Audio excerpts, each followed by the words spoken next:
What's up, gamers? We got our first official unboxing from Anbernic of the RG35XXSP, and I know a lot of us are really excited about this Game Boy Advance SP clone, and man, I can't wait to dive into this because we got to look at some new features that I didn't see coming and our first pricing announcement. But before we get into that, over 90% of you enjoying this free content are not subscribed to the channel. It would mean a lot to me. It would help support my family and myself and the channel if you would just take a moment to hit like, subscribe, and that notification bell. Thanks for doing that. Now, let's get into it.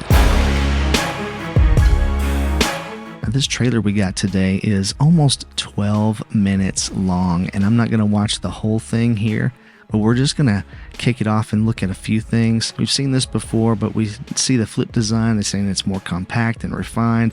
It's got a great retro vibe, and they're absolutely right about that. It has an amazing retro vibe. So here they're showing the packaging, and it's just Anbernic packaging. But first big thing here, it includes a screen protector. I was actually very curious if they would, because of that clamshell design and the screen being protected when it's closed, if they would include a screen protector like they do on all their other devices, and they are. So I'm really happy to see that. I know a lot of people are looking at that silver and just drooling.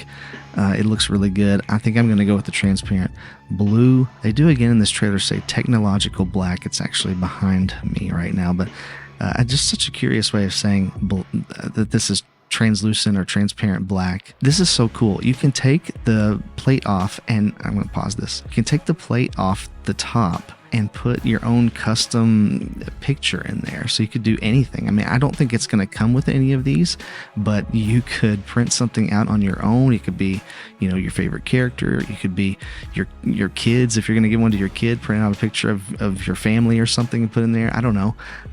It's just kind of a really neat thing that you can customize this in such a very easy way. So I really like where they're going with that. I can't wait to see what people come up with. Showing off some measurements. Some people commented that it's a little thicker than they thought it would be. I think that's actually going to make it more comfortable to hold.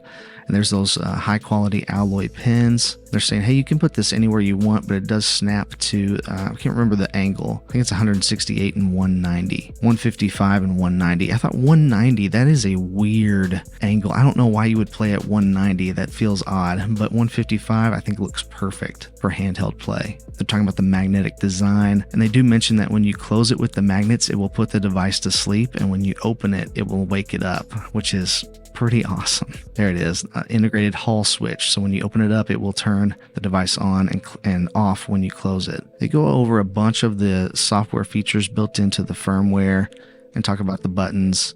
There's a really good look at the triggers, actually.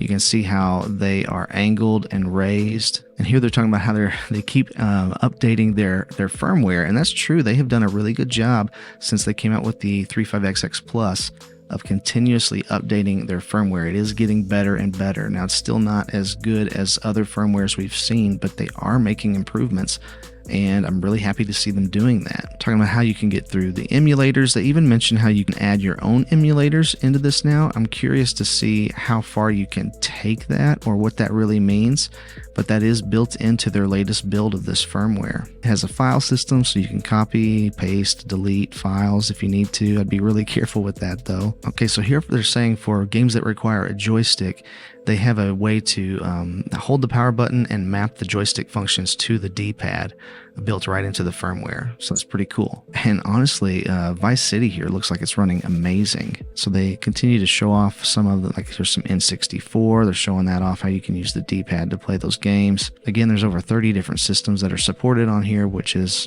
really great.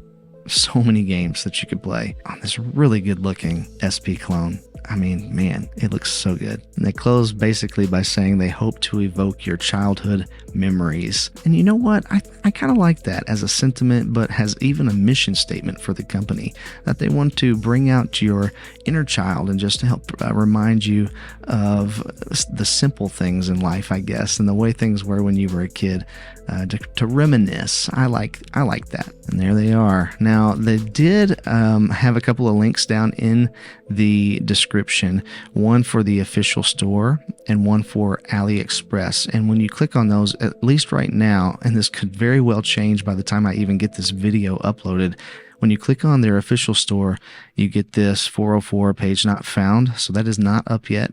When you click on the AliExpress store, it takes you to their storefront, but the product itself is not listed yet. However, there is another seller on AliExpress that has it listed for $59 up to $84, depending on which configuration you get, whether you get it just the machine or with a bag, which I'm assuming is with a case, and whether you get an extra SD card with more ROMs on it.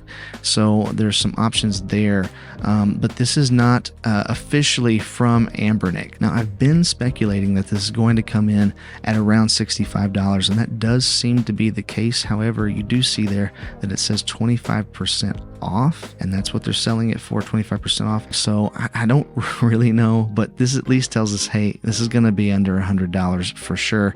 And I think that, again, $65 is probably what Anbernic themselves is going to shoot for. And I think that this points to that. And I also think if you want to get this on Amazon later on, you're probably going to be looking at around, I don't know, we'll say $78.99 or $80, something like that, to get this on Amazon. Of course, you're going to get free shipping with that, and shipping with Anbernic themselves is around $12, I think, something like that. So 65 plus 12, that's 77. So it's going to be pretty close, I think, on Amazon when you add shipping in. And honestly, by the end of the day, it wouldn't surprise me if they had their product page up on Anbernic's website. This AliExpress posting also says that it would be delivered by May 31st at the latest. So that actually kind of tells us something too, doesn't it? That this is probably going to be out by the end of the month. But I totally expect in the next 48 hours to have official pricing from Anbernic and maybe even pre-orders up on their website. That about wraps it up for this one. Thanks for watching, liking, subscribing, and all that jazz. Stay kind and encouraging out there, and I'll catch you on the flippity flip.